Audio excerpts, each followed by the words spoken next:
ঠান্ডায় খেয়ে এখন যাচ্ছি হচ্ছে মামাবাড়ি। তো আজকে তো হচ্ছে দোল, এবার জানি না টোটো কেমন পাবো কি পাবো না পাবো। তো রাস্তাঘাট পুরো ফাঁকা, পাবো হয়তো কিন্তু খুব কম পাবো। ওই ফুলের দোকান থেকে একটু তারামার মন্দিরে যাব পুজো দিতে, তো তার জন্য একটু জবার মালা নিলাম, আকন্দ ফুলের মালা নিলাম।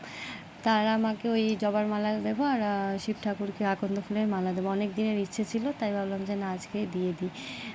মানে মামির বাড়ি যাওয়ার পথেই পড়বে। তো তারপর টোটো করে চলে এলাম, দেখো মামির বাড়ি গলির সামনে। তো এখানে প্রচুর বেড়াল মামির বাড়ির এখানে। ওই দেখো মামি ওখানে দাঁড়িয়ে আছে, আমাদেরকে বলছে যে এত দেরি করে এলি তোরা। আমি তো ভাবলাম আর আসবি না। তো ওই দেখো আমার মেয়ে প্রচুর খেলনা নিয়ে বসে পড়েছে, মামি ওকে প্রচুর খেলনা দিয়ে দিয়ে বিছনায়।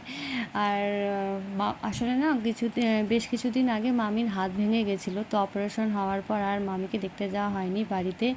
তো ভাবলাম যে আজকে যাই, মানে আমার হাজব্যান্ড বললো যে চলো আজকে তোমাদেরকে ঘুরিয়ে নিয়ে আসি, কারণ এরপরে না আমরা থাকবো না, মানে আমি আমার মেয়ে ওর ওর বাবা নিয়ে যাবে হচ্ছে আমাদেরকে বাপের বাড়িতে, তো দিয়ে আসবে 20 তারিখে। তো ওই জন্যই ও বললো যে চলো একবার মামির সঙ্গে দেখা করিয়ে নিয়ে আসি। তো সেই জন্য আর কি যাওয়া, মামিকেও দেখেও এলাম। আর মামির বাড়ির উপরে বাগানে এত সুন্দর ফুল, প্রচুর ফুলের গাছ আছে, এত সুন্দর না। আর উপরে এত হাওয়া দিচ্ছিল, ভীষণ সুন্দর। দেখো ছাদের উপরে কত ফুল, অনেক বিভিন্ন ধরনের ফুল আছে, গোলাপ ফুলও আছে, অনেক ফুলই আছে। কিছু কিছু ফুটেছে, আবার কিছু কিছু ফোটেনি। তারপরে মামি ওই গুজিয়ে টুজিয়ে দিল, তারপরে ঠান্ডা দিল, তারপরে লুচি দিয়েছিল, তরকারি দিয়েছিল, ওগুলো খেয়ে ওগুলোর ভিডিও করা হয়নি। তো চলো টাটা।